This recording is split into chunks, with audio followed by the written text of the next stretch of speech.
ಇಲ್ಲೇನೇ ಒಂದು ಅರ್ಕೆ ಅಂತ ಮಾಡ್ಕೊಂಡು ಹೋದ್ರು ಅದು ಇಷ್ಟು ದಿನದೊಳಗೆ ಒಳ್ಳೇದಾಗುತ್ತೆ, ಒಂದು ಮಂಡಲದೊಳಗೆ ಒಳ್ಳೇದಾಗುತ್ತೆ. ಇಲ್ಲಿ ಬರ್ತಾ ಇರೋದು ಏನಪ್ಪಾ ಅಂದ್ರೆ ಆರೋಗ್ಯ ಸಮಸ್ಯೆ, ಸಂತಾನ ಸಮಸ್ಯೆ. ಆರೋಗ್ಯ ಸಮಸ್ಯೆಯವರು ಪ್ರತಿ ಅಮಾವಾಸ್ಯೆ ಹುಣ್ಣಿಮೆ ದಿನ ಬಂದು ಬೂದುಗುಂಬಳಕಾಯಿ ದೀಪ ಹಾಸ್ಬೇಕು. ಮುಂದೆ ಕಲ್ಯಾಣಿ ಇದೆ, ಆ ಕಲ್ಯಾಣಿಯಿಂದ 5 ನಿಮಗೆ ನೀರು ಹಾಕಿಸ್ಕೊಂಡು 9 ಪ್ರದಕ್ಷಿಣೆ ಹಾಕಬೇಕು. ಪ್ರತಿ ಅಮಾವಾಸ್ಯೆ ಹುಣ್ಣಿಮೆ ದಿನ ಬಂದು ಬೂದುಗುಂಬಳಕಾಯಿ ದೀಪ ಹಾಸ್ಬೇಕು. ಸಂತಾನ ಸಮಸ್ಯೆಯವರು ಗಂಗೆ ಪೂಜೆ ಮಾಡಿ 5 ಬಿಂದಿಗೆ ನೀರು ಹಾಕಿಸ್ಕೊಂಡು 9 ಪ್ರದಕ್ಷಿಣೆ ಹಾಕಿ 9 ವಾರ ಪೂಜೆ. ಇಲ್ಲಿಂದ ಪಿಂಪ್ರಸಾದ ಅಂತ ತಗೊಂಡೋದಾದ್ಮೇಲೆ ಬಾಳೆಹಣ್ಣು ತಿನ್ನೋಂಗಿಲ್ಲ, ಬಾಳೆಲೆ ಊಟ ಮಾಡೋಂಗಿಲ್ಲ. ಅಂದ್ರೆ ಇದು ದಕ್ಷಿಣಾಭಿಮುಖವಾಗಿರೋದ್ರಿಂದ ಏನೇ ಸಮಸ್ಯೆ ಅಂದ್ರೂ ನಿವಾರಣೆ ಆಗುತ್ತೆ. ಆರ್ಥಿಕ ಸಮಸ್ಯೆ, ಮದುವೆ ವಿಳಂಬ, ಕೋರ್ಟ್ ಕೇಸ್ ವಿಚಾರದವರು ಮೊದಲನೇ ಪೂಜೆಗೆ ಬಂದು ಹೂ ಪ್ರಸಾದಕ್ಕೆ. ಈ ಬೆಟ್ಟ ಬಂದು 246 ಎಕರೆ ಬೆಟ್ಟ ಇರೋದು. ಮುಂದೆ ಕಲ್ಯಾಣಿ ಅಂದ್ರೆ ನಮ್ಮ ರಾಮನಗರ ತಾಲೂಕಲ್ಲೇ ಆಗ್ಬೋದು, ಚನ್ನಪಣ್ಣ ತಾಲೂಕಲ್ಲೇ ಆಗ್ಬೋದು, ಕನಕಪುರ ತಾಲೂಕಲ್ಲೇ ಆಗ್ಬೋದು, 101 ಲಿಂಗು ಪ್ರತಿಷ್ಠಾಪನೆ ಮಾಡಿ ಕಲ್ಯಾಣಿ ಎಲ್ಲೂ ಇಲ್ಲ. ಕಾಶಿ ಬಿಟ್ರೆ ಶಿವಗಂಗೆ, ಶಿವಗಂಗೆ ಬಿಟ್ರೆ ಉದಾರಳ್ಳಿ ಸಿದ್ದೇಶ್ವರ ಸ್ವಾಮಿ ಸಿದ್ದಪ್ಪಾಜಿ ದೇವಸ್ಥಾನ ಹಾಗೂ ದಕ್ಷಿಣಾಭಿಮುಖ ಇರುವಂತ ಸ್ಥಾನ ಹಾಗೂ ಸಿದ್ದೇಶ್ವರ ಸಿದ್ದಪ್ಪಾಜಿ ಇರುವಂತ ಜಾಗ ಇದು. ಇಲ್ಲಿ ಬರುವಂತ ಭಕ್ತಾದಿಗಳಿಗೆ ತುಂಬಾ ಹೆಚ್ಚಿನ ಸಂಖ್ಯೆಯಲ್ಲಿ ತುಂಬಾ ಒಳ್ಳೇದಾಗಿದೆ. ಹಾಗೂ ಸಂತಾನ ಇಲ್ಲದವ್ರಿಗೆ, ಮದುವೆ ಆಗಿಲ್ಲ, 30 ವರ್ಷ, 35 ವರ್ಷ ಆದ್ರೂ, 40 ವರ್ಷ ಆದ್ರೂ ಮದುವೆ ಆಗದಿರೋರು, ಹೆಣ್ಮಕ್ಳಿಗೆ ಆಗ್ಬೋದು, ಗಂಡ್ಮಕ್ಳಿಗೆ ಆಗ್ಬೋದು, ತುಂಬಾ ಒಳ್ಳೇದಾಗಿದೆ. ಹಾಗೂ ಸ್ವಾಮಿ ತಪಸ್ ಮಾಡಿದಂತ ಜಾಗ ಇದು. ಯಾರು ಪ್ರತಿಷ್ಠಾಪನೆ ಮಾಡಿದಂತ ಜಾಗ ಅಂತವಲ್ಲ, ಸ್ವಾಮಿ ನಿಜವಾಗಿ ತಪಸ್ ಮಾಡಿದಂತ ಜಾಗದಲ್ಲಿ ಸಿದ್ದೇಶ್ವರ ಸ್ವಾಮಿ ಇರುವಂತ ಸ್ಥಾನ. ಇಲ್ಲಿ ಪ್ರತಿ ಅಮಾವಾಸ್ಯೆ ಹುಣ್ಣಿಮೆ ವಿಶೇಷ ಪೂಜೆಗಳು ಇರ್ತದೆ. ಭಕ್ತಾದಿಗಳು ಒಂದೇ ನಿಡದಲ್ಲಿ ಒಂದೇ ಇಷ್ಟೇ ಭಕ್ತಿಯಿಂದ ಬಂದಲ್ಲಿ ಅವ್ರಿಗೆ ಒಳ್ಳೇದಾಗಿ ಆಗುತ್ತೆ. ಇದು 1000 ವರ್ಷಗಳ ಇತಿಹಾಸ ಉಂಡಿದೆ. ಇಲ್ಲಿ ಸಿದ್ದೇಶ್ವರ ಸ್ವಾಮಿ ಸಿದ್ದಪ್ಪಾಜಿ ಇಬ್ರು ನೆಲೆಗೊಂಡಿರುವಂತ ಜಾಗ. ಇಲ್ಲೇನೇ ಒಂದು ಅರ್ಕೆ ಅಂತ ಮಾಡ್ಕೊಂಡು ಹೋದ್ರು ಅದು ಇಷ್ಟು ದಿನದೊಳಗೆ ಒಳ್ಳೇದಾಗುತ್ತೆ, ಒಂದು ಮಂಡಲದೊಳಗೆ ಒಳ್ಳೇದಾಗುತ್ತೆ. ಸಾವಿರಾರು ವರ್ಷಗಳ ಹಿಂದೆ ಆ ಪರಶಿವನೇ ಸಿದ್ದಪ್ಪ ಅನ್ನುವ ಹೆಸರಿನಲ್ಲಿ, ಸಿದ್ದೇಶ್ವರ ಅನ್ನುವ ಹೆಸರಿನಲ್ಲಿ ಭೂಮಿಗೆ ಬಂದು ಮಾನವ ರೂಪಿಯಾಗಿ ಬಂದು ಈ ಗುಹೆಯಲ್ಲಿ ಜೀವಂತವಾಗಿ ತಪಸ್ಸು ಮಾಡಿದಂತಹ ಸ್ಥಳ. ಅವನ ಆತ್ಮಶಾಂತಿಗಾಗಿ ಭೂಮಿಗೆ ಬಂದು ತಪಸ್ಸು ಮಾಡಿ ಈ ಸ್ಥಳವನ್ನು ಪವಿತ್ರಗೊಳಿಸಿದ್ದಾರೆ. ಆ ಸ್ಥಳದಲ್ಲಿ ಈಗ ಪರಶಿವನ ಲಿಂಗವನ್ನು, ಒಂದು ದೊಡ್ಡದಾದ ಮೂರ್ತಿಯನ್ನು ಮಾಡಿ ಅದರ ಮೇಲೆ ಸರ್ಪದ ಬಾಯಿಂದ ಜಲಾಭಿಷೇಕ ಮಾಡಿಸ್ತಾ ಇರುವಂತಹ ದೃಶ್ಯ, ಜೊತೆಗೆ ಆ ಶಿವನ ಸುತ್ತಲೂ ಶಿವನ 108 ನಾಮ ಸ್ಮರಣೆಯ ಪ್ರತೀಕವಾಗಿ 108 ಶಿವಲಿಂಗಗಳನ್ನು ಸ್ಥಾಪನೆ ಮಾಡಿದ್ದಾರೆ. ಶಿವನ ಎದುರು ಭಾಗದಲ್ಲಿ ನಂದಿಯನ್ನು ಇರಿಸಿ ನಂದಿಯ ಬಾಯಲ್ಲೂ ಸಹ ನೀರನ್ನು ಬರುವಂತೆ ಮಾಡಿದಂತಹ ಅದ್ಭುತವಾದ ಸ್ಥಳ. ಜೊತೆಗೆ ಸುತ್ತಲೂ ಕೈಲಾಸ ಪರ್ವತವನ್ನು ಮೀರಿಸುವಂತಹ ಸುಂದರವಾದ ಬೆಟ್ಟ ಗುಡ್ಡಗಳು, ರಮಣೀಯ ಪ್ರದೇಶದ ಮಧ್ಯದಲ್ಲಿ ಈ ಶಿವ ತಪಸ್ಸು ಮಾಡಿದಂತಹ ದೊಡ್ಡದಾದ ಬಂಡೆ ಕಲ್ಲುಗಳ ಬೆಟ್ಟ. ಅಲ್ಲಿ ಆ ಗುಹೆ ಇದೆ. ಗುಹೆಯಲ್ಲಿ ಜೀವಂತ ಸಮಾಧಿಯಾಗಿರುವಂತಹ ಸಿದ್ದೇಶ್ವರ ಸ್ವಾಮಿಗಳು. ಇಂತಹ ಸುಂದರವಾದ ಸ್ಥಳ ನಾನು ನಿಮಗೆ ತೋರಿಸ್ತಾ ಇದ್ದೀನಿ. ಸ್ನೇಹಿತರೆ, ನಾನು ನಿಮ್ಮ ಯೂಟ್ಯೂಬ್ ಗೆಳತಿ ಆಶಾರಾಣಿ, ಮಲೆನಾಡು ಹುಡುಗಿ. ನನ್ನ ಯೂಟ್ಯೂಬ್ ಚಾನಲ್ಗೆ ನಿಮಗೆಲ್ಲ ಮತ್ತೊಮ್ಮೆ ಸ್ವಾಗತ. ಪರಶಿವನೇ ಪ್ರತ್ಯಕ್ಷನಾಗಿ ಅಲ್ಲಿ ಬಂದು ತಪಸ್ಸು ಮಾಡಿ ಇಂದಿಗೂ ಸಹ ಆ ಸ್ಥಳ ಪವಿತ್ರ ಸ್ಥಳವಾಗಿ ಬಂದಂತಹ ಭಕ್ತಾದಿಗಳ ಎಲ್ಲ ಬೇಡಿಕೆಗಳನ್ನು ಈಡೇರಿಸ್ತಾ ಇದೆ. ಇಲ್ಲಿ ಮಕ್ಕಳಿಲ್ಲದವರು, ಮದುವೆಯಾಗದವರು, ಅನಾರೋಗ್ಯ ಹೊಂದಿರುವವರು ಇಲ್ಲಿ ಬಂದ್ಬಿಟ್ಟು ಆ ಕೈಲಾಸ ಪರ್ವತದಂತಹ ಸ್ಥಳದಲ್ಲಿ ಕಲ್ಯಾಣಿಯ ನೀರನ್ನು ಮೈಗೆ ಹಾಕಿಸ್ಕೊಂಡು ದೇವರಲ್ಲಿ ಪ್ರಾರ್ಥನೆ ಮಾಡಿಸಿದ್ರೆ ಸಾಕು, 48 ದಿನದಲ್ಲಿ ಅವರ ಬೇಡಿಕೆಗಳು ಈಡೇರೋದ್ರಲ್ಲಿ ಸಂಶಯವೇ ಇಲ್ಲ. ಅಂತಹ ಅದ್ಭುತವಾದ ಸ್ಥಳಕ್ಕೆ ನಾನು ನಿಮ್ಮನ್ನು ಕರ್ಕೊಂಡು ಹೋಗ್ತಾ ಇದ್ದೀನಿ. ಬನ್ನಿ ಸ್ನೇಹಿತರೆ, ಅದು ಎಲ್ಲಿದೆ, ಹೇಗಿದೆ, ಎಲ್ಲವನ್ನು ವಿವರವಾಗಿ ಸಂಪೂರ್ಣವಾಗಿ ನಿಮಗೆ ನಾನು ತೋರಿಸ್ಕೊಡ್ತೀನಿ. ಹೋಗೋಣ ಬನ್ನಿ. ಅಂತಹ ಸುಂದರವಾದ ಹಾಗೂ ಪವಿತ್ರವಾದ ಸ್ಥಳಕ್ಕೂ ಹೋಗಲಿಕ್ಕೂ ಮುಂಚೆ ನನ್ನ ಚಾನಲ್ಗೆ ಯಾರು ಫಸ್ಟ್ ಟೈಮ್ ಬಂದಿದ್ದೀರಾ, ನನ್ನ ವಿಡಿಯೋವನ್ನು ಯಾರು ಹೊಸದಾಗಿ ನೋಡ್ತಾ ಇದ್ದೀರಾ, ದಯವಿಟ್ಟು ಒಂದು ಸಬ್ಸ್ಕ್ರೈಬ್ ಮಾಡ್ಕೊಂಡು ನೋಡಿ, ಒಂದು ಲೈಕ್ ಮಾಡಿ, ಕಾಮೆಂಟ್ ಮಾಡಿ, ಶೇರ್ ಮಾಡಿ, ಸ್ಕಿಪ್ ಮಾಡದೆ ನೋಡಿ ಫ್ರೆಂಡ್ಸ್. ಜೊತೆಗೆ ಈ ಸ್ಥಳವನ್ನು ನೀವು ಸಹ ನೋಡಿದರೆ ಇಲ್ಲಿನ ಒಂದು ಪವಿತ್ರತೆಯ ಬಗ್ಗೆ, ಇಲ್ಲಿನ ಅದ್ಭುತವಾದ ಒಂದು ಪವಾಡಗಳ ಬಗ್ಗೆ ಗೊತ್ತಿದ್ದರೆ ಒಂದು ಕಾಮೆಂಟ್ ಮೂಲಕ ತಿಳಿಸಿ. ನಿಮ್ಮ ಒಳ್ಳೆಯ ಸದಭಿರುಚಿಯ ಅಭಿಪ್ರಾಯ, ಅನಿಸಿಕೆಗಳಿಗೆ ಚರ್ಚಿಸಲು ನನ್ನ ಚಾನಲ್ನಲ್ಲಿ ನಿಮಗೆ ಮುಕ್ತವಾದ ಅವಕಾಶವಿದೆ.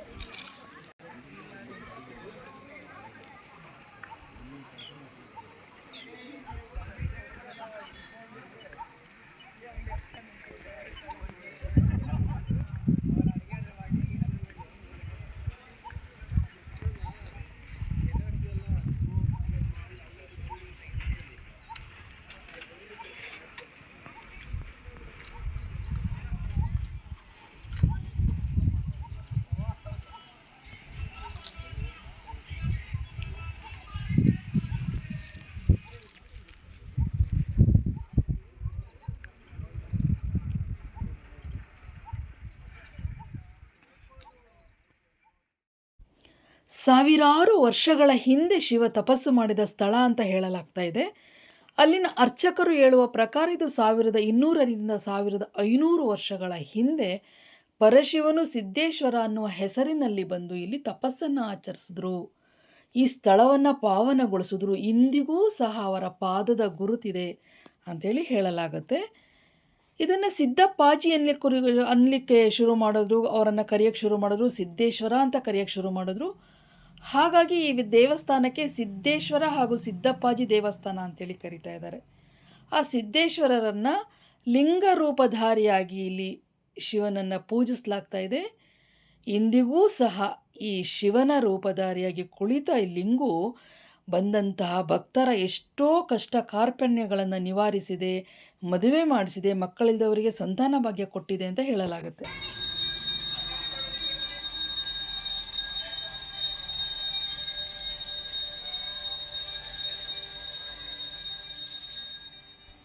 ಶಿವನ ದರ್ಶನ ಭಾಗ್ಯ ಪಡೆದು ಹೊರಗೆ ಬಂದರೆ ಶಿವನ ವಾಹನವಾದ ನಂದೀಶ್ವರನ ದರ್ಶನವೂ ನಮಗಾಗತ್ತೆ. ಜೀವಂತ ನಂದಿಯಲ್ಲಿರುತ್ತೆ. ಶಿವನಿಗೆ ನಮಸ್ಕರಿಸಿ ನಂದಿಯನ್ನು ನಮಸ್ಕರಿಸಿದಾಗ ನಮಗೆ ಆ ಸುತ್ತಲೂ ಕೈಲಾಸ ಪರ್ವತದಂತಹ ಫೀಲಿಂಗ್ ಕೊಡುವ ಆ ಬೆಟ್ಟ ಗುಡ್ಡಗಳ ಮಧ್ಯದಲ್ಲಿರುವ ಈ ದೇವಸ್ಥಾನ, ಶಿವನ ದರ್ಶನ ಮಾಡಿ ನಂದೀಶ್ವರನ ದರ್ಶನ ಮಾಡಿದಾಗ ಆ ಸಾಕ್ಷಾತ್ ಶಿವನನ್ನೇ ನಾವು ಭೇಟಿ ಆಗಿದ್ದೀವೇನೋ ಅನ್ಸಕ್ಕೆ ಸ್ಟಾರ್ಟ್ ಆಗುತ್ತೆ. ಈ ದೇವಸ್ಥಾನ ಬಂದು ಶಿವ ಜೀವಂತವಾಗಿ ತಪಸ್ಸು ಮಾಡಿದಂತಹ ಸ್ಥಳ. ಈಗ ಜೀರ್ಣೋದ್ಧಾರ ಮಾಡಿದ್ದಾರೆ. ಶಿವರು ತಪಸ್ಸನ್ನು ಆಚರಿಸಿದಂತಹ ಗುಹೆಯನ್ನು ಈಗ ದೇವಸ್ಥಾನದ ರೂಪದಲ್ಲಿ ಇಟ್ಬಿಟ್ಟು ಅಲ್ಲಿ ಪೂಜಿಸ್ತಾ ಇದ್ದಾರೆ. ಮೂಲ ಸ್ಥಳ ಅಂತ ಹೇಳ್ತಾರೆ ಅದಕ್ಕೆ. ಸ್ನೇಹಿತರೆ, ಇದು ಸಿದ್ದಪ್ಪಾಜಿಯವರು ಕುಳಿತು ತಪಸ್ಸು ಮಾಡಿದ ಮೂಲ ಸ್ಥಳ. ಈ ಸ್ಥಳವನ್ನು ಸಹ ಇಲ್ಲಿ ಪೂಜಿಸಲಾಗ್ತಾ ಇದೆ. ಇಲ್ಲಿ ಚಿಕ್ಕದಾದ ಲಿಂಗವನ್ನು ಇಟ್ಟು ಪೂಜಿಸ್ತಾ ಇದ್ದಾರೆ. ಎದುರು ಭಾಗದಲ್ಲಿ ಕಟ್ಟಿರುವಂತಹ ದೊಡ್ಡ ದೇವಸ್ಥಾನ ಇತ್ತೀಚೆಗೆ ಜೀರ್ಣೋದ್ಧಾರಗೊಂಡು ಹೊಸ ದೇವಸ್ಥಾನವನ್ನು ಕಟ್ಟಲ್ಪಟ್ಟು ಪೂಜಿಸಲ್ಪಡ್ತಾ ಇದೆ. ಇದು ಮೂಲ ಸ್ಥಳ.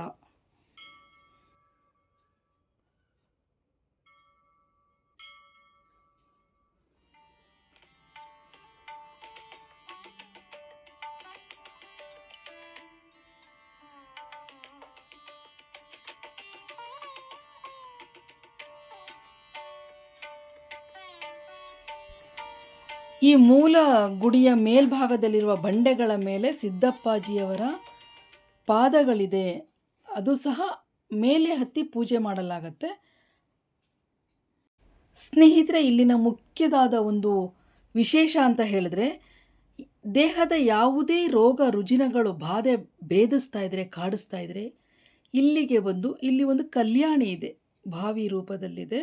ಆ ಕಲ್ಯಾಣಿಯಲ್ಲಿ 3 ಕೊಡ, 5 ಕೊಡ, 9 ಕೊಡ ಈ ರೀತಿಯಲ್ಲಿ ನೀರನ್ನು ಹಾಕಿಸ್ಕೊಂಡು ಈ ದೇವಸ್ಥಾನವನ್ನು 5 ಸುತ್ತು ಪ್ರದಕ್ಷಿಣೆ ಮಾಡಿ ಈ ದೇವರಲ್ಲಿ ತಮ್ಮ ಬೇಡಿಕೆಗಳನ್ನು ಈಡೇರಿಸ್ಕೊಂಡ್ರೆ ಇಲ್ಲಿ ಈ ಶಿವ ವೈದ್ಯನಾಗಿಯೂ ಕೆಲಸ ಮಾಡಿ ರೋಗ ರುಜಿನಗಳನ್ನು ನಾಶ ಮಾಡ್ತಾನೆ. ಇದೇ ಬಾವಿ ನೋಡಿ. ಈ ಬಾವಿನಲ್ಲಿ ನೀರನ್ನು ಹಾಕಿಸ್ಕೋಬೇಕು. ಕೊಡಗಳಲ್ಲಿ ಹಾಕಿಸ್ಕೊಂಡು ಆ ಶಿವನ ದೇವಸ್ಥಾನವನ್ನು ಸುತ್ತು ಪ್ರದಕ್ಷಿಣೆ ಮಾಡಿದ್ರೆ ಇಲ್ಲಿ ಮಕ್ಕಳಿಲ್ಲದ ದಂಪತಿಗಳು ಬಂದು ಸುತ್ತು ಪ್ರದಕ್ಷಿಣೆಯಾಗಿ ಬೇಡಿಕೊಂಡ್ರೆ 48 ದಿನಗಳೊಳಗಾಗಿ ಅವರಿಗೆ ಒಂದು ಸಿಹಿ ಸುದ್ದಿ ತಲುಪುತ್ತೆ.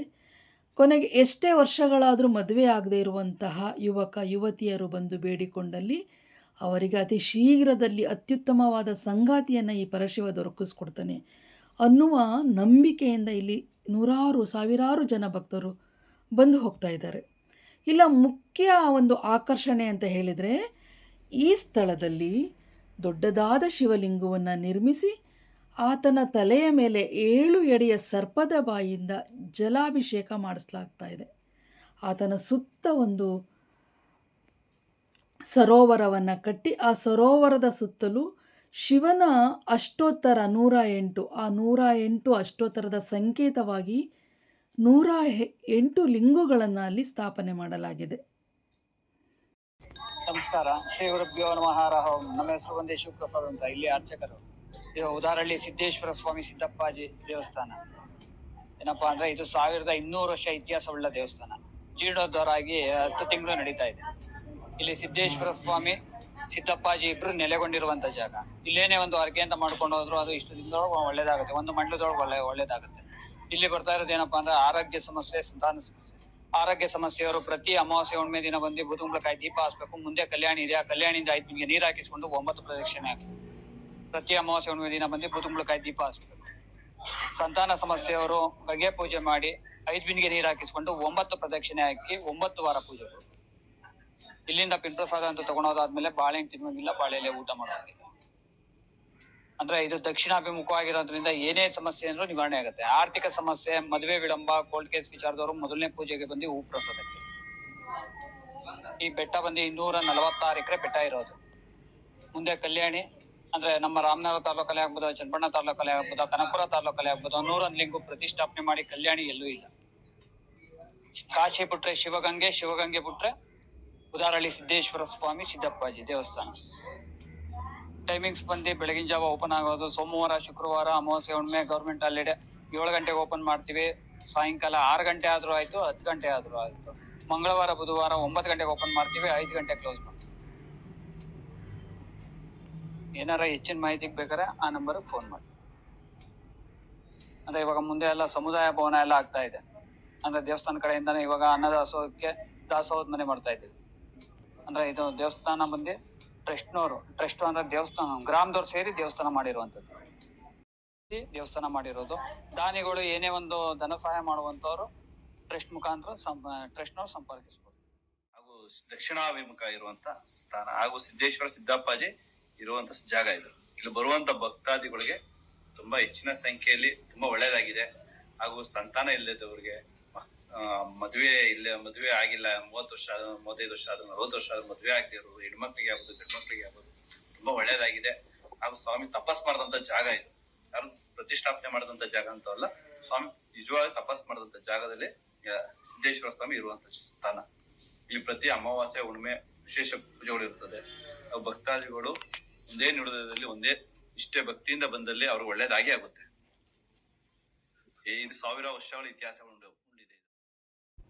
ಸ್ನೇಹಿತರೆ, ಇಂಥ ಪುಣ್ಯ ಸ್ಥಳ ಇರೋದು ನಮ್ಮ ಕರ್ನಾಟಕದಲ್ಲಿ ಅಂತ ಹೇಳ್ಕೊಳ್ಳೋಕ್ಕೆ ನನಗೆ ತುಂಬ ಹೆಮ್ಮೆ ಅನಿಸುತ್ತೆ.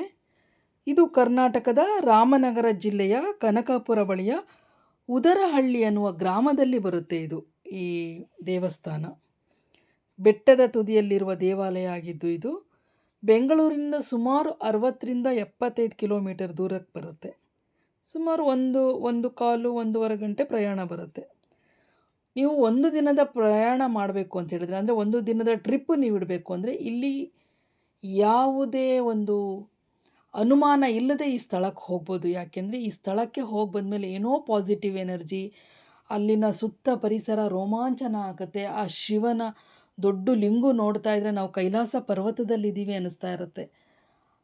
ಆತನ ತಲೆ ಮೇಲೆ ಬರುವಂತಹ ನೀರು ಶಿವನ ಜಟೆ ಒಳಗೆ ಗಂಗೆ ನೋಡ್ದಂಗೆ ಅನಿಸುತ್ತೆ. ಏನೋ ಒಂಥರ ತುಂಬ ಅದ್ಭುತವಾದ ಸ್ಥಳ ಅನಿಸುತ್ತೆ. ನಿಮಗೆ ಯಾವುದೇ ಸಮಯದಲ್ಲೂ ಸಹ ನೀವು ಹೋದ್ರೂ ಸಹ ಅಲ್ಲಿ ನಿಮಗೆ ಮುಕ್ತವಾಗಿ ಅವಕಾಶ ಇದೆ.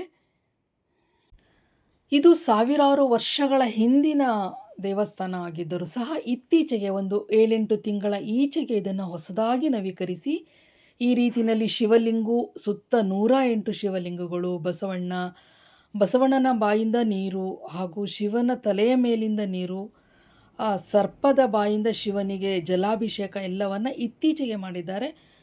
ತುಂಬ ಆಕರ್ಷಣೀಯವಾದ ಸ್ಥಳ ಆಗಿದೆ. ಎಷ್ಟು ಪವಿತ್ರ ಸ್ಥಳವಾಗಿದೆಯೋ ಅಷ್ಟೇ ಆಕರ್ಷಣೀಯ ಸ್ಥಳ ಆಗಿದೆ ಇದು. ಇಲ್ಲಿಗೆ ಹೋಗಬೇಕು ಅಂದರೆ ಸ್ನೇಹಿತರೆ, ರಾಮನಗರದಿಂದ ಕನಕಪುರಕ್ಕೆ ಹೋಗುವ ಮಾರ್ಗದಲ್ಲಿ ಈ ಒಂದು ಉದರಹಳ್ಳಿ ಸಿಕ್ಕತ್ತೆ.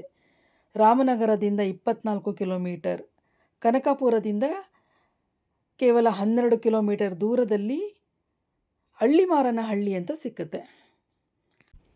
ಬೆಂಗಳೂರಿನಿಂದ ರಾಮನಗರದಿಂದ ಕನಕಪುರಕ್ಕೆ ಹೋಗುವ ಬಸ್ಸನ್ನು ಹತ್ತಿದ್ರೆ ಈ ಹಳ್ಳಿಮಾರನಹಳ್ಳಿಯಲ್ಲಿ ಇಳಿದ್ರೆ ಅಲ್ಲಿ ನಿಮಗೆ ಆಟೋಗಳು ನಿಂತಿರುತ್ತೆ.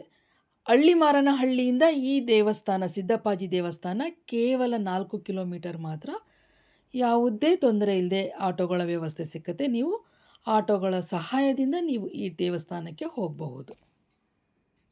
ಸ್ನೇಹಿತರೆ, ನಾವು ಪೌರಾಣಿಕ ಕಥೆಗಳಲ್ಲಿ ಕೇಳ್ತೀವಿ ಕೈಲಾಸ ಪರ್ವತ ಇದೆ, ಬೆಟ್ಟ ಗುಡ್ಡಗಳ ಮೇಲೆ ಶಿವ ಕುಳಿತಿರ್ತಾನೆ, ಶಿವ ಪಾರ್ವತಿಯರಲ್ಲಿ ವಾಸ ಮಾಡ್ತಾರೆ, ಹಾಗೆ ಹೀಗೆ ಅಂತ ಹೇಳಿ ಅಂತಹ ಸುಂದರವಾದ ಸ್ಥಳ ನಮ್ಮ ಕರ್ನಾಟಕದಲ್ಲಿರೋದು ನಮ್ಮ ಹೆಮ್ಮೆ.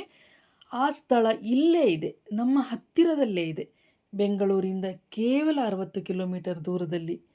ಇದು ಒಂಥರ ಅದ್ಭುತ ಹಾಗೂ ರಮಣೀಯ, ಏನು ಬೇಕಾದರೂ ಹೇಳ್ಬೋದು, ಹಾಗೂ ಪವಿತ್ರ ಪವಾಡಗಳ ಸ್ಥಳ ಏನು ಬೇಕಾದರೂ ಹೇಳ್ಬೋದು. ನನ್ನ ವರ್ಣನೆ, ನನ್ನ ಅನಿಸಿಕೆ ಅಷ್ಟೇ ಅಲ್ಲ, ಅಲ್ಲಿಗೆ ಬಂದಂತಹ ಪ್ರವಾಸಿಗರು, ಭಕ್ತರು ಸಹ ಇದೇ ಮಾತನ್ನೇ ಅವರು ಸಹ ಹೇಳಿದ್ರು. ಅವರು ಇಷ್ಟೇ ಎಮೋಷನಲಿ ಅಲ್ಲಿ ವ್ಯಕ್ತಪಡಿಸಿದ್ರು, ಎಮೋಷನಲಿ ಭಾವನೆಗಳನ್ನು. ಎಷ್ಟೋ ಜನ ಅಲ್ಲಿ ನಮಗೆ ಮದುವೆ ಆಯಿತು, ನಮಗೆ ಮಕ್ಕಳಾಯಿತು, ಈ ಥರ ಎಲ್ಲ ಅವ್ರು ಹೇಳುವಾಗ ಇನ್ನೂ ಒಂಥರ ಹೆಮ್ಮೆ ಅನಿಸುತ್ತೆ. ನಮ್ಮ ಪರಮಾತ್ಮ ಇಲ್ಲೇ ಸಿಗ್ತಾನಲ್ಲ, ನಾವು ಯಾಕೆ ಹುಡುಕೊಂಡು ಹೋಗಬೇಕು, ಇಲ್ಲೇ ಇದ್ದಾನೆ, ಅವನ ನೆಲೆ ಇಲ್ಲೇ ಇದೆ, ಅವನು ಜೀವಂತವಾಗಿ ಬಂದು ಹೋದಂತಹ ಸ್ಥಳ ಇಲ್ಲೇ ಇದೆ ಅಂತೇಳಿ ತುಂಬ ಖುಷಿಯಾಗುತ್ತೆ. ಇಂತಹ ಸ್ಥಳ ನೀವೊಮ್ಮೆ ನೋಡಿ ಅಂತೇಳಿ ನಾನು ಆಶಿಸ್ತಾ, ನನ್ನ ವಿಡಿಯೋ ನೋಡಿದ ನಿಮ್ಮೆಲ್ಲರಿಗೂ ಹೃದಯಪೂರ್ವಕ ಧನ್ಯವಾದಗಳು. Thanks A lot.